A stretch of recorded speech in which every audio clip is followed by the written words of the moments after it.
Miss হবে না আপনার পছন্দের টিভি শো। দেখুন জি5 অ্যাপে একদম ফ্রি। হঠাৎ আমাকে এখানে কেন ডাকাডাকি করা হচ্ছে? কোন মেয়ে এসে ঢুকেছ ওই মিত্তির বাড়িতে? এসে বলিসনি কেন সে কথা? কি মতলব আঁটছেন ওই সুধাচরণ মিত্তির? ছেলে মেয়েদের তার সম্পত্তি থেকে বঞ্চিত করবেন, তাই তো? দাদু ওই বাড়িতে জোনাকি বিশ্বাস নামের একটি মেয়েকে আশ্রয় দিয়েছে। জাস্টিস ম্যাটারে ছোটবেলাকার বন্ধুর রেকমেন্ডেশনে এসেছে মেয়েটি। আর এই কথাটা আমি এই বাড়িতে জানানোটা এতটুকু প্রয়োজন মনে করিনি, কারণ যেই বাড়িতে থাম্মির বানানো পায়েসের কোনো মূল্য নেই, সেখানে ওই বাড়িতে কে কখন আসছে, কখন যাচ্ছে, কি হচ্ছে, সেই জিনিসগুলো যে এই বাড়িতে এতটা ইম্পর্টেন্স পাবে সেটা আবার আমার মাথায় স্ট্রাইক করেনি। তা স্ট্রাইক করবে কেন? আসলে তো নিজের তলে তলে যোগাযোগ রেখে যাচ্ছিস ওই সম্পত্তির একটা বড় অংশ নিজের হাতাবি বলে।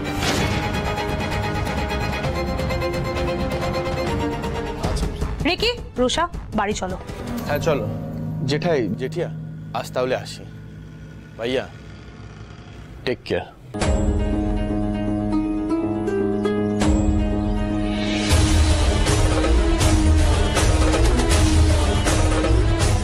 মিচকা এতগুলো বাজে বাজে কথা বললো, একবারও প্রতিবাদ করলো না তোমার হাজবেন্ড? আর তুই আমার গর্ভপুত্র, আমার ছেলেকে কেউ উল্টোপাল্টা কথা বলে চলে যাবে, আমি সহ্য করতে পারবো না। তুই আমায় কথা দে,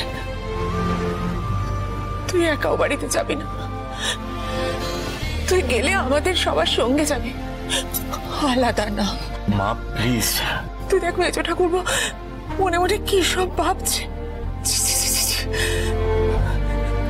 আমি তোকে আগেও বারণ করেছি, দিব্যিও দিয়েছি, তুই একাও বাড়িতে যাবি না। তোর মন মানেনি, কিন্তু শোনো মা, তুমি খুব ভালো করে জানো আমি তোমার একটাও কথা ফেলতে পারি না।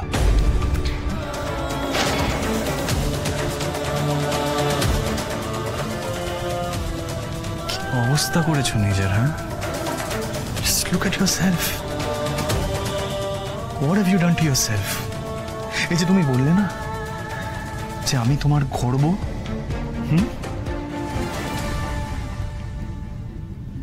তুমিও কিন্তু আমার গর্ব মা, ভুলে যেও না। তুমি একজন ট্যালেন্টেড অ্যাডভোকেট ছিলে। Have you forgotten that?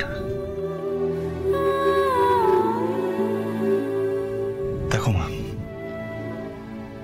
নিজের বিবেকটাকে মেরে ফেলো না প্লিজ। ওই সামান্য কিছু সম্পত্তির জন্যে আর ওই মিথ্যে বদনামের জন্য নিজের বিবেকটাকে মেরে ফেলো না মা, প্লিজ। ওটা দাদুর বাড়ি, ওখানে দাদু একজনকে আশ্রয় দিয়েছে। আর ওই বাড়িতে কে কখন আসবে, কেন থাকবে, কখন বেরোবে, সেটা একান্তই দাদু আর থাম্মির ডিসিশন। এই বাড়ির লোকজনের এত মাথা ব্যথা কিসের? কোন অধিকারে বলে তারা এত কথা?